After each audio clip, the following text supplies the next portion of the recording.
You talked about how that whole horrible stalking incident kind of gave you a compassion and a base to understand. What would you say would be the experience you gained from looping, all the looping work you did as an actress, you know, where it's just basically creating characters with just your voice? And you did tons of that work for many years in LA. Can you talk a bit about how that helps you develop as a person and an actress? What's so fun about looping, and it used to be the best gig in town until a lot of other people felt, a lot of maybe B+ people as opposed to B-. But what was wonderful was it was a niche where I could kind of hide and be off camera, but still be involved with the creative process, which obviously I need in my life, because even up in the boonies, I can't sit still, you know? It's like sit by the river and okay, that'll work for about 10 minutes and I gotta be up doing something, you know? If it's painting by the river, that's cool. But so in terms of the looping, what was excellent for me is that it gave me a chance to, on each film I worked with, and within each film, do multitude of characters and multitudes of voices. And I had been groomed by my agent in New York when she was talk about compassion. She said, obviously on camera's not gonna work for you, and because I started shaking when I started working on camera, and that. Yeah, so it was like, okay, let's find something else, and she totally groomed me for voiceovers, and that led to the looping, which in those days was really kind of a known field, and it has grown now where, like I said, everyone loves it, because you go in there without hair or makeup and it doesn't matter, ripped jeans, and as long as you can go doot doot doot and hit the voice, you're magic. And I just happened to have the knack for it. So within one film, I would do a grandmother and a baby, and, you know, whatever it took, the voice on the other end of the operator, you know, all those things that you would, the background noises, you know, or just putting my voice into other people's mouths, whatever the character was. Basically, there's 5 girls, 5 boys, and you all have to, men, girls, women, whatever, all have to like be able to just stand up and hit it. And so in terms of improv, my skills really got honed. And so that was absolutely brilliant for me. And then I got to work with Mel Gibson on his first directorial, Man Without a Face. You know, and it was like, how cool is this? Mel Gibson took us all out to lunch, and he was just like a kid in a candy store, because this was a whole new experience for him. He wasn't jaded back in whatever, 92 that was. And Johnny Depp, I got to do a scene with Johnny Depp and Gilbert Grape. Of course, none of you know what scene that is. You gotta tell us now. Well, all right, now everybody's gonna rent it and go. All right, so it's the scene where he walks in to buy the birthday cake in the big supermarket and feels really bad about it for his brother at the end of the movie, because, you know, he doesn't want to buy at the big store, but he has to, and so he's ordered the cake.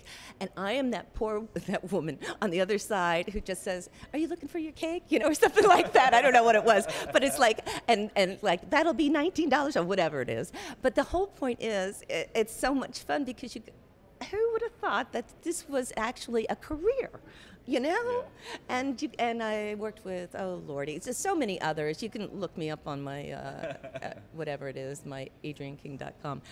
But I did 7 years looping on Melrose Place, kissing for Heather. You know, I mean, it's the most bizarre things that you would never think twice about. Screaming in Titanic through the entire movie, speaking foreign languages or foreign accents. You know, it's not like I knew the languages, but I had an ear that I could pick up the whole dialect, and that was totally working for me. So it was fun. It was awesome. Yeah, it was.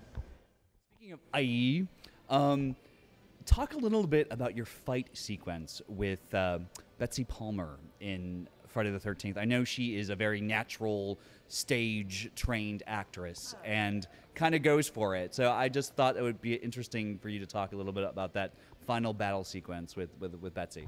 Yeah, well, luckily Betsy has forgiven me. We've and I forgive her.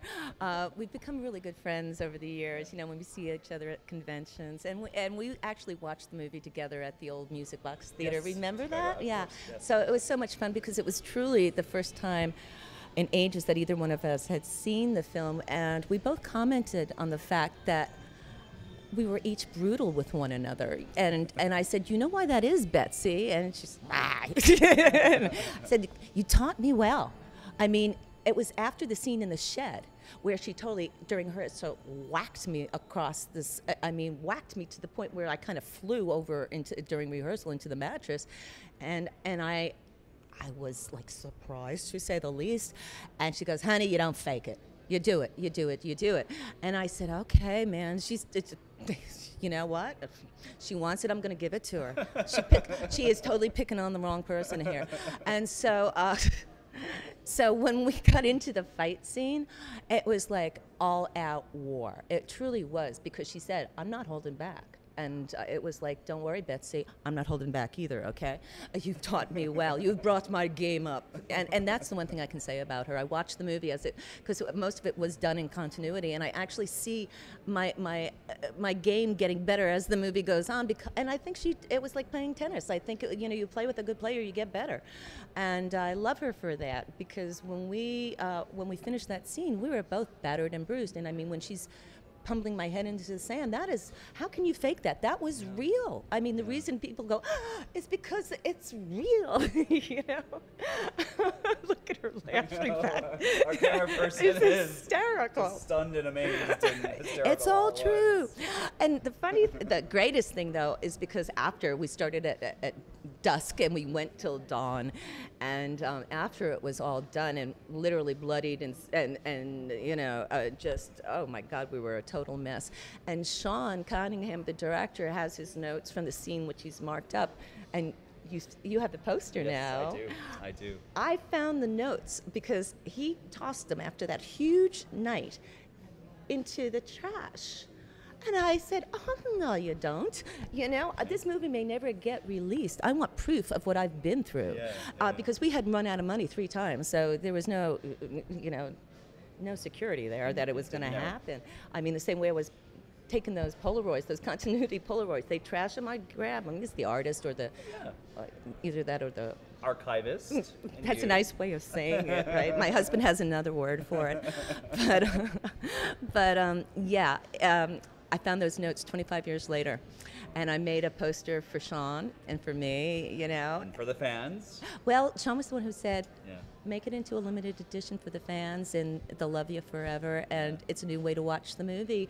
You can watch it from the director's point of view, and the thing that freaked Sean out the most is that, unbeknownst to him, there were, count them, 13 points on the coffee-stained steno pages. So yeah, it's a pretty cool way now to watch the movie a little bit differently since you've seen it 100 times. Try it from the director's point of view, So yeah, it was intense, it was brutal, but it was worth every moment, Yeah.